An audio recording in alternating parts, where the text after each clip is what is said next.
So my name's Tim McLean. I have a N14 SSS. It's a 1992 model.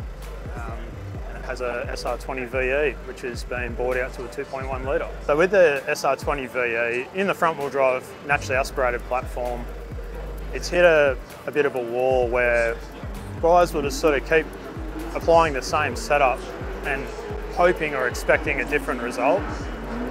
I saw an opportunity to improve on that, and I was lucky enough to get the right people around me to help me develop A, my knowledge, B, my skills, and it's led to where we are now.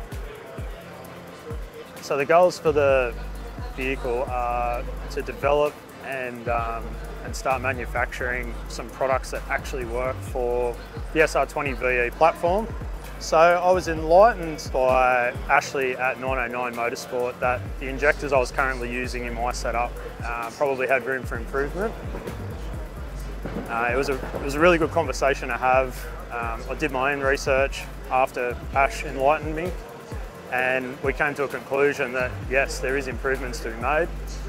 So we went from a pretty narrow single cone injector that was actually quite set back in the manifold itself, and we went to a dual cone extended tip injector. We moved to the Bosch 123 injectors, which suited my engine a little more. We calculated the distance between the injector to the valves, and the spray pattern was almost like it was built for an SR20VE. The improvement was absolutely outstanding. From cold start, drivability, we dropped the injectors in, didn't move the car off the dyno. Immediately the engine sounded super quiet, very, very crisp. The valve train almost sounded like it was quieter. The whole engine was quiet. We ran it up on the dyno and picked up another 20 Newton meters worth of torque and another 7 kilowatt.